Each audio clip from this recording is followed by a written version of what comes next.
Hola, almas curiosas. Bienvenidos a este espacio donde descorremos el velo del tiempo para mirar más allá de la pantalla de plata. Todos recordamos la época de oro del cine mexicano como un tiempo de glamour insuperable, de galanes irresistibles y de divas que parecían diosas bajadas del Olimpo. Fue una era que definió la identidad de un país entero, proyectando una imagen de México al mundo, un México de charros valientes, de mujeres abnegadas y de familias unidas por valores indestructibles. Pero, ¿qué es una luz brillante sin una sombra que la acompañe? ¿Qué es una sonrisa perfecta en cámara sin las lágrimas que se derraman en la soledad del camerino? Hoy no vamos a hablar del cine que viste en la pantalla. Vamos a hablar de la vida que se vivió detrás de ella. De las historias de amor que tuvieron que susurrarse en lugar de gritarse.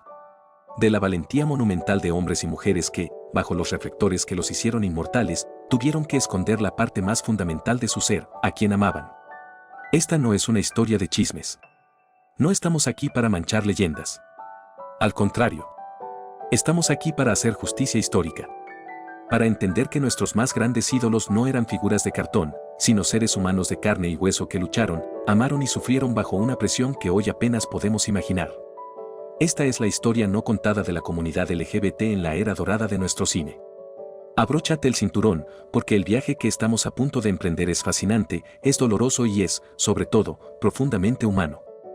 Nuestra primera parada en este viaje nos lleva al corazón mismo del imaginario mexicano. A la figura que encarna la ternura, la sabiduría y el calor del hogar. Sara García. Pronunciar su nombre es evocar el aroma del chocolate caliente, el sonido de un consejo sabio y la imagen de la matriarca perfecta. Fue, y sigue siendo, la abuelita de México. Su imagen pública fue una de las construcciones más sólidas y queridas de nuestra cultura. Representaba la tradición, la familia nuclear, los valores católicos que cimentaban la sociedad de la época. En sus películas, era el pilar moral, el refugio seguro. Y millones de personas la adoptaron como su propia abuela. El estudio, los directores, el público, todos contribuyeron a pulir este monumento a la mexicanidad. Pero, ¿qué pasaba cuando las cámaras se apagaban? ¿Cuándo la abuelita de la ficción se quitaba el maquillaje y cerraba la puerta de su casa? Detrás de esa puerta, la vida de Sara García era muy diferente a la de sus personajes. Porque Sara no vivía sola. Durante décadas, compartió su vida, su hogar y su intimidad con una mujer, Rosario González. Para el mundo exterior, Rosario era su asistente personal, su administradora, su dama de compañía. Una explicación conveniente, una etiqueta que la sociedad de la época podía aceptar sin hacer preguntas incómodas. Pero la relación era mucho más profunda. Rosario no era una simple empleada. Era su confidente, su apoyo incondicional, la persona que estaba a su lado en los triunfos y, más importante aún, en los silencios. Imaginen por un segundo la presión.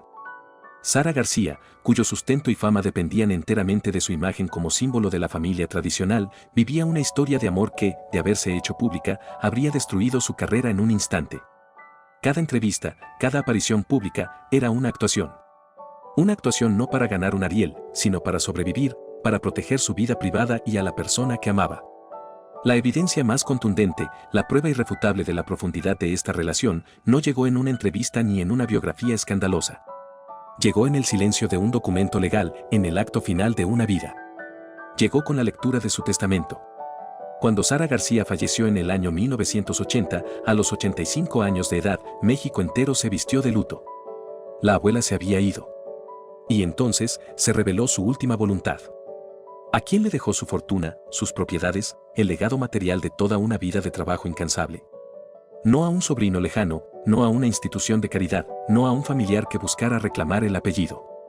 Sara García nombró como su única y universal heredera a Rosario González. Detengámonos a pensar en el significado de este acto. En una época donde no existían las uniones civiles ni el matrimonio igualitario, donde la ley no reconocía más vínculo que el de la sangre o el matrimonio heterosexual, este testamento fue la declaración de amor más poderosa y definitiva que pudo hacer. Fue su manera de decir al mundo, póstumamente, esta fue mi familia, esta fue mi pareja, esta fue la persona que importó por encima de todas las demás. Le entregó todo lo que tenía a la mujer con la que compartió su vida, reconociéndola como su verdadera y única familia ante la ley y ante la historia. La historia de Sara y Rosario no es un chisme. Es un testimonio de amor y lealtad frente a un mundo hostil. Nos obliga a ver a la abuelita de México no como un personaje bidimensional, sino como una mujer de una valentía extraordinaria que construyó su propia felicidad en secreto y que al final se aseguró de que la historia, si se leía con atención, registrara la verdad. Pero si la historia de Sara García es una de amor silencioso, la de nuestro siguiente protagonista es una tragedia griega, un crimen pasional que sacudió a México y cuya verdadera naturaleza sigue siendo un susurro, un secreto a voces. Hablemos de Ramón Gay. Ramón Gay era el galán por excelencia. Alto, de facciones perfectas, con una voz profunda y una presencia magnética. Era el héroe romántico, el hombre que salvaba a la damisela en apuros, el sueño de millones de mujeres que suspiraban al verlo en la pantalla grande.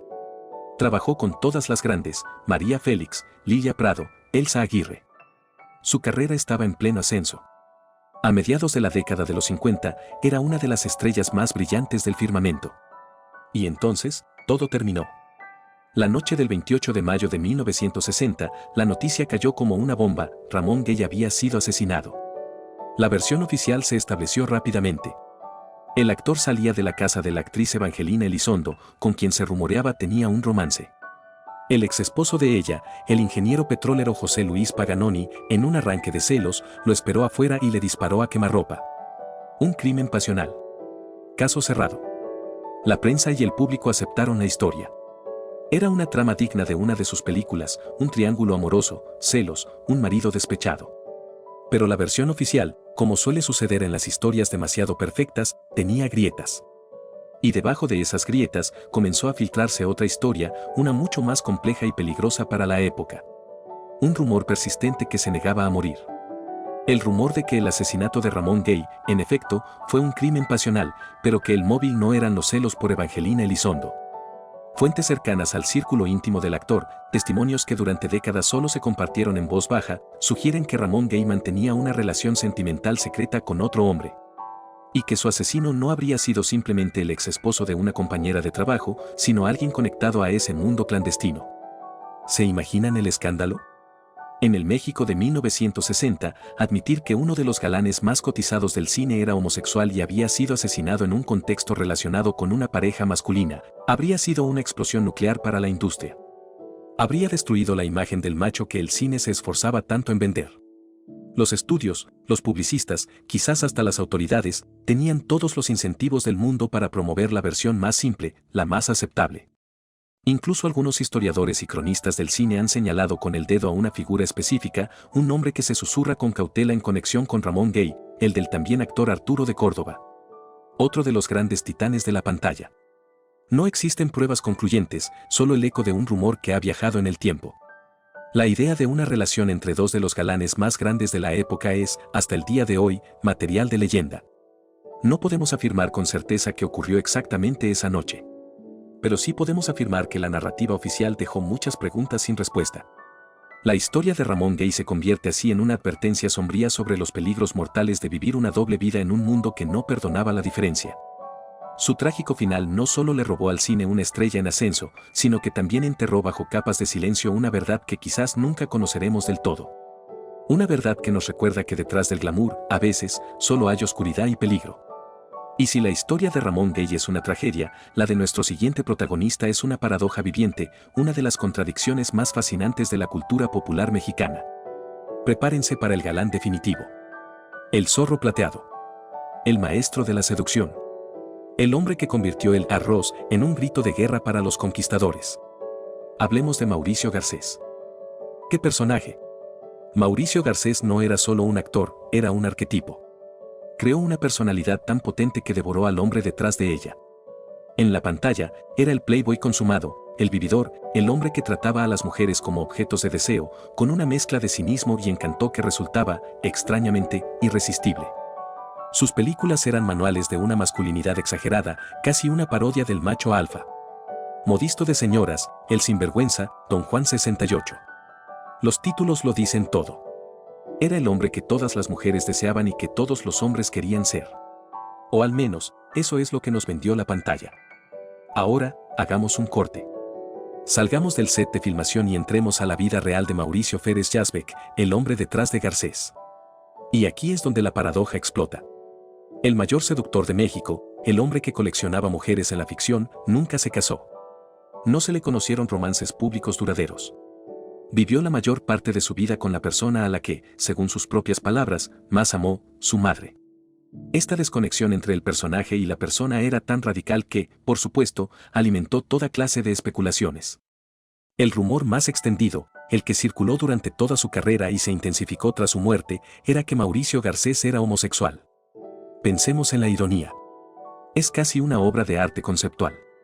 El hombre cuya imagen pública era la de un misógino y un mujeriego empedernido, podría haber sido, en realidad, un hombre gay que encontró en la creación de este personaje la máscara perfecta. Un escudo. ¿Qué mejor manera de ocultar tu nulo interés romántico por las mujeres que interpretando al hombre que está obsesionado con ellas? Era un acto de camuflaje genial. Al crear a Mauricio Garcés, el actor podía navegar las aguas peligrosas de la fama sin levantar sospechas. Podía justificar su soltería con frases de sus personajes, diciendo que prefería la libertad, que el matrimonio era una trampa. Y el público se reía, aplaudía y compraba la fantasía. Nadie quería mirar detrás del telón. Los rumores incluso llegaron a conectar su nombre con las más altas esferas del poder. Uno de los susurros más audaces de la época hablaba de una supuesta relación con una figura política de enorme peso, ni más ni menos que un expresidente de México, Manuel Ávila Camacho. Una afirmación explosiva, imposible de probar, pero que demuestra hasta dónde llegaba la mitología secreta en torno a Garcés. La historia de Mauricio Garcés es la de una actuación que duró toda una vida. Una actuación tan convincente que lo convirtió en un ícono. Nos enseña sobre la creación de las identidades, sobre las máscaras que usamos para sobrevivir. Y nos deja con una pregunta fascinante: ¿quién era el verdadero Mauricio?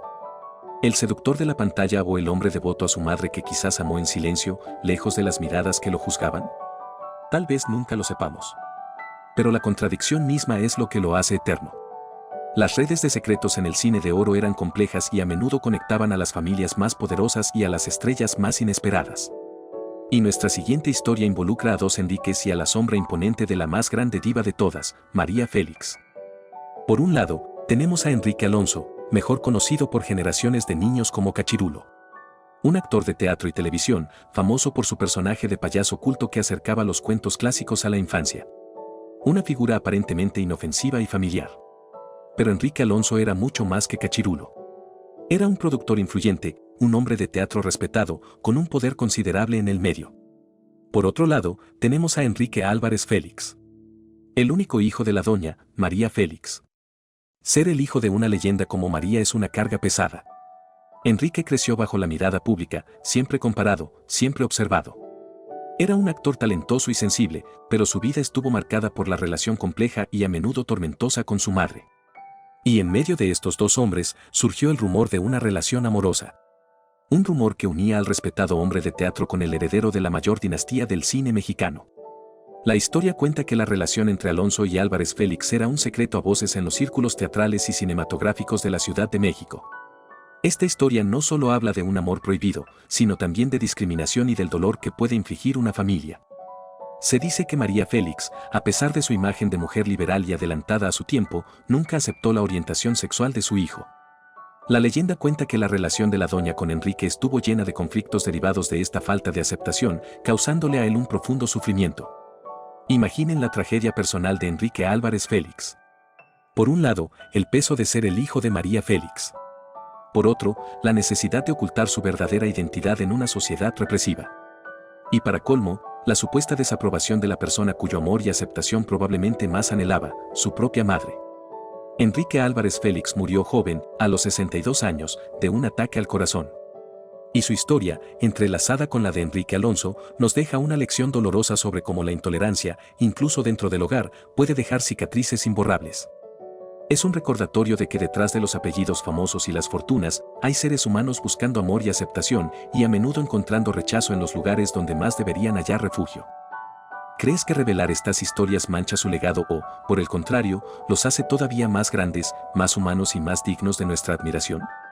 Quiero leer tu verdad en los comentarios. Comparte tu opinión, abre el debate.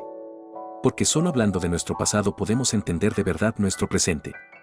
No olvides dejar un me gusta si este viaje por la historia secreta te ha parecido valioso para no perderte nuestras próximas inmersiones en los misterios de nuestro mundo.